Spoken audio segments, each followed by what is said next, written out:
Oke, Assalamualaikum warahmatullahi wabarakatuh. Kembali lagi, hari ini kita akan belajar matematika ya. Nah, untuk materi hari ini kita akan melanjutkan ke bab selanjutnya ya, yaitu bab 2, yaitu mengenai himpunan gitu. Alhamdulillah minggu kemarin kita sudah melaksanakan penilaian harian ya. Oke, hari ini kita akan melanjutkan untuk pelajaran bab 2, yaitu himpunan di pertemuan pertama gitu ya. Oke, kompetensi dasarnya seperti biasa nanti bisa dibaca sendiri ya. Lalu tujuan pembelajarannya, kalian dapat menyebutkan anggota ataupun bukan anggota himpunan gitu. Terus bisa menyajikan himpunan dengan menyebutkan anggota, dengan kata-kata maupun dengan pembentukan notasi himpunan. Oke, supaya lebih singkat, kita langsung mulai aja ya. Materi pembelajaran yang pertama. Oke, himpunan. Apa itu himpunan? Himpunan adalah kumpulan ya. Kumpulan atau sekelompok benda yang memiliki definisi yang jelas. Maksudnya apa, Bu? Harus jelas. Oke, kita masuk contohnya ya. Nah, kita tentuin yuk mana contoh himpunan dan bukan himpunan. Kalimat yang pertama, kumpulan guru yang tinggi. Oke, di sini kalimat tinggi ya. Kata tinggi apakah jelas? Ada parameternya enggak? Tinggi tidak ada ya. Artinya ini bukan himpunan seperti itu ya. Jadi tinggi ini tidak jelas gitu. Tingginya berapa seperti itu. Lalu lanjut. Kumpulan aktris yang cantik. Yang cantik artinya di sini apa? Tidak jelas juga ya parameter cantik itu seperti apa gitu ya. Jadi berarti bukan himpunan gitu ya. Itu bukan himpunan. Jadi tinggi, cantik itu relatif ya, tergantung orangnya gitu. Kumpulan peserta didik SMP Nurul Iman kelas 7 yang tinggi badannya lebih dari 155 cm. Nah, di sini katanya tinggi tapi yang lebih dari 155 cm. Artinya jelas ya, ada angkanya. Berarti jelas nih 155 gitu ya. Ada keterangannya. Artinya ini himpunan seperti itu. Lanjut, yang keempat, kumpulan hewan yang lucu. Oke, lucu di sini apa ya parameternya ya? Bisa mungkin bulunya halus ya, atau matanya berwarna biru gitu.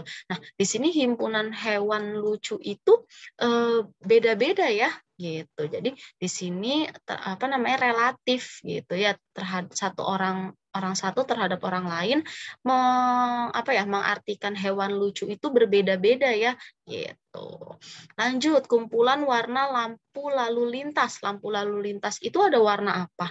Merah, kuning, hijau. Berarti sudah jelas ya. Artinya dia anggotanya sudah jelas. Berarti dia himpunan. Kumpulan hewan berkaki 4. Berarti ada buaya, ya, ada kambing, sapi gitu. Berarti ayam nggak termasuk ya karena kan kakinya 2. Terus apalagi? Banyak ya gitu. Jadi ini artinya jelas berarti himpunan. Nah, jadi bisa disimpulkan ya di sini dengan kata lain yang bukan himpunan itu adalah yang mengandung kata sifat ya gitu. Jadi yang bukan himpunan ini pasti mengandung kata sifat, artinya relatif gitu ya. Misalkan Ibu bilang aktris yang cantik itu adalah yang rambutnya panjang ya, terus matanya sipit gitu. Misalkan kalian mendefinisikan cantik di sini adalah maunya yang kulitnya putih atau hidungnya mancung. Nah, beda-beda ya gitu. Jadi relatif setiap satu orang dengan orang lain menilai sesuatu. Jadi dikatakan itu bukan himpunan karena tidak jelas gitu definisinya ya. Sedangkan berkebalikan ya dengan apa? Dengan himpunan itu udah jelas. Jadi kayak gini ya, udah dijelasin nih angkanya 155 cm tingginya gitu ya. Terus lampu lalu lintas bisa dijelaskan ya, ada merah, kuning, hijau, berkaki 4 bisa dijelaskan juga ya atau bisa disebutkan ada sapi, ya kucing gitu dan seterusnya. Jadi bisa dibedakan ya antara himpunan dan bukan himpunan seperti itu. Oke, lanjut. Nah, ini ada beberapa himpunan bilangan gitu ya. Ini hanya contoh-contohnya aja nih untuk pengenalan. Yang pertama ada himpunan bilangan bulat gitu ya. Biasanya diberi notasi B karena bulat gitu ya. Ada siapa aja? Ada -3, -2, -1, 0, 1, 2, 3, dan seterusnya gitu ya. Jadi di sini ada anggota-anggotanya siapa aja gitu. Lanjut, yang kedua himpunan bilangan asli. Biasanya dinotasikan dengan A. Himpunan bilangan asli itu 1, 2, 3, 4, 5, 6, 7, dan seterusnya ya. Himpunan bilangan asli itu dimulai dari 1 gitu ya. Lalu untuk himpunan bilangan cacah. Himpunan bilangan cacah kita notasikan biasanya dengan C gitu ya, atau dinotasikan C sama dengan di sini 0, 1, 2, 3, 4 dan seterusnya gitu ya. Nah, di sini perlu diperhatikan. Nah, untuk menyatakan himpunan digunakan kurung kurawal ya. Jadi kurung kurawal yang digunakan, jangan kurung biasa atau kurung siku ya. Jangan ya, yang digunakan kurung kurawal seperti itu ya. Bisa dipahami ya. Oke, apalagi Bu contoh-contoh himpunan bilangan? Nah, baru 3 ya, ada lagi nih. Ada himpunan bilangan genap. Biasanya dinotasikan dengan G. Genap kita tahu ya, berarti yang bisa dibagi 2. Ada 2, 4, 6, 8, dan seterusnya. Lalu himpunan bilangan ganjil. Ya, biasanya dinotasikan dengan J, karena ganjil, genap. Kalau sama-sama G, nanti bingung ya. Gitu. Nah, berarti J sama dengan apa anggotanya? 1, 3, 5, 7, 9, dan seterusnya gitu ya. Oke, lanjut. Ada himpunan bilangan prima. Nah, biasanya tuliskan P. Apa himpunan bilangan prima? Ayo, masih ingat yang udah dijelaskan di bilangan bulat sebelumnya? Himpunan bilangan prima adalah yang faktornya itu hanya 1 dan bilangan itu sendiri gitu ya. Bilangannya sendiri gitu. Jadi nggak ada faktor lain, atau dengan kata lain cuma bisa dibagi 1 sama angkanya dia sendiri gitu. Berarti ada siapa aja? Ada 2, 3, 5, 7, 11, dan seterusnya gitu ya. Lanjut, himpunan yang terakhir adalah himpunan komposit. Komposit ini biasanya ditulis T. Nah, komposit ini kebalikannya ya. Berarti selain prima gitu. Jadi selain prima itu namanya komposit, atau dengan kata lain berarti memiliki apa? Memiliki faktor lebih dari 2 gitu ya. Lebih dari 2. Kenapa lebih dari 2? Karena kan 1 bilangannya sendiri sama angka-angka lainnya. Seperti itu ya. Jadi gampangnya komposit ini adalah selain bilangan prima. Seperti itu. Itu contoh-contoh dalam kehidupan sehari-hari gitu ya. Dalam himpunan bilangan. Seperti itu. Oke, lanjut. Ya. Nah, sekarang kita mengenal cara penulisan himpunan nih, Nak, gitu ya. Jadi, gimana Bu cara nulis himpunan gitu? Nah, ada 3 cara ya. Yang pertama dengan mendaftarkan anggota, itu paling gampang ya, dengan mendaftarkan anggota. Gimana contohnya? Nanti kita bahas di slide berikutnya ya. Yang kedua dengan kata-kata atau dengan kalimat. Yang ketiga dengan notasi pembentukan himpunan. Seperti itu. Langsung saja untuk contoh yang pertama, dengan mendaftarkan anggota. Nah, jadi di sini tadi sudah saya katakan ya, kalau untuk penulisan himpunan itu menggunakan kurung kurawal. Nah, contohnya di sini ada himpunan A gitu ya. Didefinisikan adalah 1, 2, 3, 4, 5. Artinya di sini tinggal mendaftarkan anggota atau menyebutkan anggota-anggotanya saja gitu. Contoh B-nya sama ya. 2, 3, 5, 7, 11. Jadi hanya menyebutkan anggota-anggotanya gitu, mendaftarkan anggota-anggotanya. Lalu Bu, yang kedua gimana kalau dengan cara menggunakan kata-kata? Nah, tadi kan kita punya ya, A-nya itu apa sih tadi? A-nya itu 1, 2, 3, 4, 5. Nah, kalau dengan kata-kata kira-kira apa ya?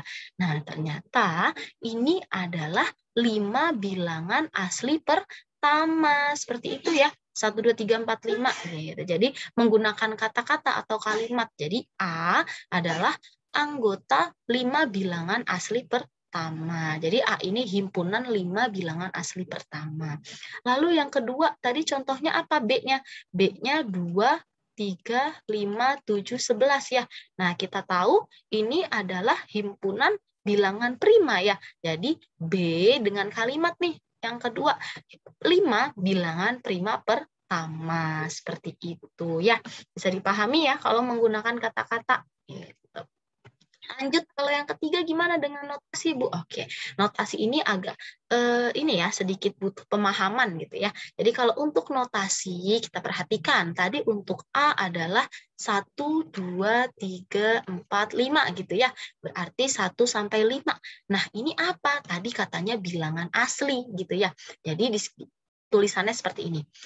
A, himpunan cara bacanya adalah A sedemikian hingga atau sedemikian rupa A ini adalah kurang dari 6. Dan di mana A ini adalah anggota atau elemen bilangan A asli gitu ya. Jadi di sini adalah keterangannya nih gitu ya. Jadi di sini keterangannya gitu ya. Itu. Ini sesuai angka permintaannya. Kalau 1, 2, 3, 4, 5 artinya kan kurang dari 6 ya. Jadi bisa dikatakan A ini adalah himpunan anggota bilangan A sedemikian hingga A ini tuh harus kurang dari 6. Di mana A ini anggota bilangan A asli seperti itu. Atau bisa ditulis seperti ini ya. Dikenalkan adalah A kurang dari sama dengan 5. Kalau kurang dari sama dengan 5, artinya 5-nya boleh ya, boleh ikut gitu. Jadi di sini makanya masih ada angka 5 seperti itu ya. Jadi kalian bisa dengan cara yang A kurang dari 6 udah jelas, kalau kurang dari 6 berarti hanya sampai 5 ya, karena kan nggak boleh lebih dari 6 ya, atau 6 seperti itu. Atau A kurang dari sama dengan 5 gitu, artinya sama dengan 5. Udah 6-nya juga nggak boleh seperti itu ya. Atau yang B tadi ya, yang B ini apa tadi? 2, 3, 5, 7, 11 ya. Tadi kita tahu bahwa ini adalah bilangan prima. Nah, sama B gimana? B adalah himpunan bilangan di mana ya di sini sedemikian hingga B ini kurang dari 11. Kenapa kurang dari 11, Bu? Karena kan di sini saya perlu diperhatikan, kalau di sini kan 5, makanya kurang dari 6. Karena di sini 11, makanya kurang dari 12. Jadi yang kurang dari 12 bilang. Terus B anggota bilangan prima gitu. Jadi makanya 2, 3, 5, 7, 11. Harusnya kan ada 13 ya. 13 nggak ikut karena kan harus kurang dari 12 gitu. Atau cara lainnya pakai yang kurang dari sama dengan. Berarti kurang dari sama dengan 11. Artinya 11-nya masih boleh ikut gitu ya. Karena di sini ada tanda sama dengan seperti itu ya. Itu untuk menggunakan notasi pembentukan himpunan seperti itu ya. Oke, kita bisa lanjutkan ya. Sip. Untuk lebih memperjelas, kita kerjakan contohnya ya. Oke, yuk kita kerjakan. Tuliskan dalam bentuk penulisan yang lain. Nah, di sini sudah dengan notasi ya. Kalau sudah dengan notasi, artinya tadi ada apa lagi? Dengan mendaftar anggota, ya. Satu lagi dengan apa? Dengan kata-kata ya, atau dengan kalimat. Oke, yang pertama yuk kita tentukan dulu dengan mendaftarkan anggota. Artinya P gitu ya, kita sebutin aja. P sedemikian hingga P ini kurang dari sama dengan 10. Berarti nanti 10-nya ikut ya. Gitu, karena ada sama dengan. Faktor dari 12. Kita cari yuk faktor dari 12. Faktor dari 12 itu siapa aja? 1 kali 12 ya. 2 kali 6. 3 kali 4. Ada lagi nggak? Nggak ada ya. Oke, nah pertanyaannya sekarang siapa aja anggotanya yang kurang dari 10? 1, 2, 3, 4, 6. 12 ikut nggak? Oh, enggak ya. Enggak, Bu, karena cuma boleh sampai 10 gitu. Berarti 12-nya tidak ikut serta ya. Oke, jadi bisa saya tulis di sini untuk mendaftar anggotanya berarti hanya ada 1, 2, 3, 4, dan 6. 12-nya nggak ikut gitu. Karena syaratnya kurang dari sama dengan 10. Seperti itu ya. Selalu yang kedua dengan cara kata-kata. Ya udah berarti siapa kata-katanya? Berarti P adalah apa? Faktor ya. Faktor dari ya 12 yang kurang dari 10 gitu ya. Kurang dari sama dengan ya. Kurang dari sama dengan, karena di situ ada kalimat, ada kata sama dengan di sini ya, kurang dari sama dengan 10 10 gitu. Jadi kita buat kata-katanya atau kalimatnya seperti itu ya. Bisa dipahami ya? Oke, gimana Bu kalau yang dikasih taunya mendaftarnya? Ya udah, berarti penulisan notasi yang lainnya ada apa aja? Ada dengan kata-kata gitu ya, atau dengan notasi pembentukan himpunan gitu ya, pembentukan himpunan gitu ya. Oke, yang pertama dulu yuk kita cari dengan kata-kata, karena S ini 6, 8, 10, 12, berarti kita cari nih siapa ya ini ya, ternyata ini bilangan genap ya, ini bilangan genap gitu ya, bilangan genap. Bu, tapi kan bilangan genap mulainya dari 2, 4, 6 dan seterusnya. Kok ini mulainya dari 6, Bu? Oh, berarti di sini artinya dia di antara 6 sampai 12 gitu ya, Nak ya. Berarti kalimatnya seperti apa? Kita bikin kata-katanya. Berarti S, himpunan apa? Bilangan genap ya. Bilangan genap apa? Bilangan genap di antara siapa? Karena 6, berarti kita mulai dari 5 ya. Di antara 5 dan 13. Kenapa 5 dan 13? Karena kan di antaranya, berarti di antara 5 dan 13 ini ada siapa aja? Oh, ada 6 ya. Terus ada 7, 8. Jadi kan 7 bukan genap ya, jadi nggak diambil gitu ya. 10, 12 gitu ya. Jadi di sini artinya 6, 8, 10, 12 adalah bilangan genap di antara 5 dan 13. Seperti itu ya. Nah, atau dengan cara notasi. Notasinya berarti tadi gimana? S. Sedemikian hingga S ini adalah, nah di sini pertanyaannya ya, gimana Bu cara menuliskan kalau di antara? Nah, cara menuliskan di antara, karena ini di antara 5 sama 13, berarti saya bisa tulis lebih besar dari 5 gitu ya, dan kurang dari 13, seperti itu. Di mana S ini anggota bilangan apa? Bilangan genap ya, gitu. Atau cara keduanya, ya, cara keduanya gimana? Pakai yang kalimat sama dengan ya, pakai notasi yang sama dengan. Jadinya S sedemikian hingga, karena di sini 6 dan 12, jadi 6 kurang dari pakai sama dengan. S lebih kurang dari sama dengan siapa? 12. Seperti itu ya. Gitu. Jadi di sini kita baca S sedemikian hingga, S ini di antara 5 dan 13 kalau yang atas ya. Sedangkan kalau yang bawah cara bacanya artinya S ini lebih besar sama dengan 6 tapi kurang dari sama dengan 12. Di mana S-nya ya sama, bilangan genap gitu ya. Oke, sip. Sampai sini insya Allah bisa dipahami ya. Oke, kita bisa lanjutkan. Nah, setelah menulis himpunan, yang kedua adalah mengenal anggota-anggota himpunan. Jadi sebuah benda dikatakan anggota atau suatu himpunan jika benda tersebut ada di dalam himpunan tersebut. Kalau anggota himpunan dilambangkan dengan E ya, atau elemen. Sedangkan kalau bukan himpunan dilambangkan dengan elemen yang dicoret gitu ya. Jadi contohnya, misal saya punya bilangan 1, 2, 3, 4, 5. Ya, artinya 5 ini anggota A gitu ya. Karena ada nih di dalam sini. Berarti 2 juga anggota A gitu ya. Gitu. Terus gimana kalau 6? 6 ini nggak ada Bu di dalam A. Berarti 6 ya bukan anggota dari A, seperti itu ya. Atau 10, berarti 10 bukan anggota dari A, seperti itu ya. Bisa dipahami ya. Jadi untuk anggota itu dengan E, sedangkan kalau bukan anggota dengan E yang dicoret. Oke, seperti itu ya, Nak. Oke, kita lanjutkan ya. Nah, contohnya nih, yuk kita masuk ke contohnya. Kalian suruh menentukan mana yang anggota himpunan dan mana yang bukan anggota himpunan. Ayam binatang mamalia loh. Bukan ya, ayam ini bukan mamalia. Mamalia itu kan yang binatang yang menyusui dan beranak ya, sedangkan ayam bertelur. Jadi ayam ini anggota atau bukan? Ingat ya, anggota E, kalau bukan anggota itu E yang dicoret. Berarti ayam ini bukan anggota himpunan bilangan mamalia. 190 tahun kabisat. Tahun kabisat itu apa sih? Yang bisa dibagi 4 ya. Berarti coba yuk kita cari, kita bagi 4 ya. 19 bagi 4, 4. 4 kali 4, 16 gitu ya. 39 bagi 4, 9. 9 kali 4, 36.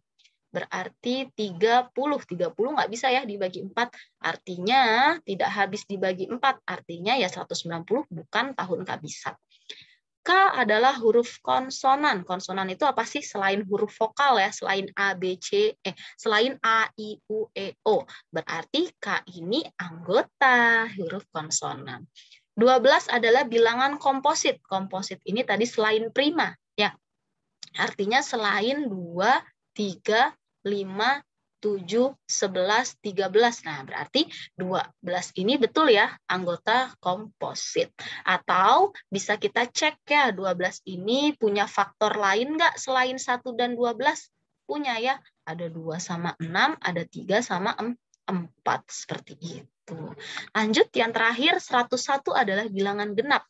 Kita tahu bilangan genap adalah yang habis dibagi 2. 101 dibagi 2, gimana hasilnya? Hasilnya tidak habis dibagi ya, 10 ya. Berarti 10 bagi 2, 5. Terus 10. Sisa 1 ya. Jadi berarti di sini 50 sekian ya. Atau sisa 1. Jadinya bukan bilangan genap seperti itu. Jadi kalau anggota itu pakai elemen, sedangkan bukan anggota adalah elemen yang dicoret seperti itu. Bisa dipahami ya? Oke, sip. Udah materi hari ini cukup sampai sini ya. Semoga dapat dipahami. Jadi kalian sudah belajar apa itu himpunan ya. Lalu bagaimana cara menuliskannya? Tadi ada 3 ya, mendaftar dengan menyebutkan kata-kata dengan membuat notasi pembentukan himpunan. Lalu selain itu kalian sudah tahu ya cara menulis anggota himpunan dengan elemen atau E, sedangkan kalau bukan elemen itu adalah E yang dicoret gitu. Nah, tugasnya coba diperhatikan, tugasnya ada 2 ya, halaman 24, tugas mandiri nomor 1 sampai 5. Sedangkan untuk halaman 26 cukup penilaian harian nomor 1 dan 2 aja gitu ya. Selainnya nggak usah. Lalu langsung dikerjakan di LKS boleh, ketika tidak cukup boleh menggunakan buku tulis gitu ya. Lalu dikumpulkan ke GCR seperti biasa, paling lambat pukul 5 sore. Ingat ya, pukul 5 sore. Jangan terlambat, jangan lewat dari pukul tersebut. Seperti itu ya. Oke, saya cukupkan untuk materi pertemuan hari ini ya. Terima kasih. Selamat mengerjakan tugas. Wassalamualaikum warahmatullahi wabarakatuh.